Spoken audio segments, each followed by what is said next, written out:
So hello and welcome back to my channel. आज हम बात करने वाले हैं about a new concept that is care economy. तो केयर इकॉनमी जो है कॉन्सेप्ट चला जब अभी केरला ने अपना बजट जो है लॉन्च किया था, जिसमें उन्होंने अबाउट जो एल्डर पीपल हैं उनके लिए एक सेपरेट बजट बनाया जिसको वो केयर इकॉनमी का नाम दे रहे हैं। उसमें बेसिकली उन्होंने कहा है कि वो जो भी इंफ्रास्ट्रक्चर होता है, जितना बेटर इंफ्रास्ट्रक्चर होता है वो उनको प्रोवाइड कर सकते हैं, राइट। एंड जो उनके फाइनेंस मिनिस्टर हैं उन्होंने इस बजट को प्रेजेंट किया और उन्होंने इस इकॉनमी के लिए 46,236 करोड़ जो है अमाउंट एलोकेट भी किया है। Now what is this care economy and why it is so important? So care economy is basically वो सारा काम, वो सारी एक्टिविटीज जिसमें केयर और सपोर्ट लगता है, चाहे वो पेड हो या अनपेड हो। अब केयर किस किस को जरूरत है? जो बच्चे हैं, एल्डरली पीपल हैं, या ऐसे लोग जिनको कोई ना कोई डिसेबिलिटी है, जिसको हम पर्पल इकॉनमी भी बोलते हैं, ठीक है।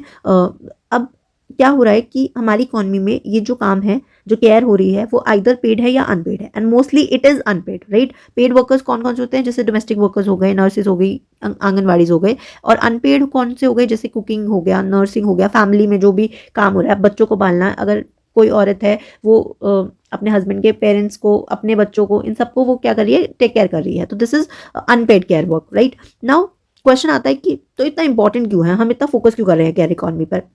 तो वेरी फर्स्ट थिंग इज, अगर सपोज कीजिए ये केयर हो ही ना, यानी बच्चों को कोई संभालने के लिए नहीं है, आपके माँ बाप को कोई संभालने के लिए नहीं है, तो क्या होगा? तो कोई भी काम पर नहीं जा पाएगा। Everyone has to sit down और वो उनको सबको अपने पेरेंट्स का ध्यान रखना पड़ेगा, अपने बच्चों का ध्यान रखना पड़ेगा। So it is an invisible infrastructure.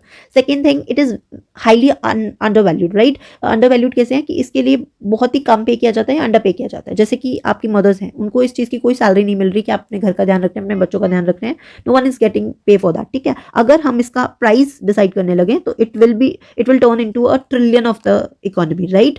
Third thing is it affects the gender equality. अब हम सबको पता है ये बेसिक जो काम है, घर संभालने का काम, ट्रेडिशनली क्या अभी तक इट इज अ रूल ना कि कौन कर रहा है? वुमेन्स कर रही हैं एज कम्पेयर टू मेन, ठीक है। तो अगर इसकी वजह से क्या होता है, हमारी जो वर्कफोर्स है उसमें से वुमेन्स को ड्रॉप आउट करना पड़ता है, उनको बाहर आना पड़ता है, राइट। जिसकी वजह से जेंडर इक्वालिटी जो है उसको इम्पैक्ट हो रहा है।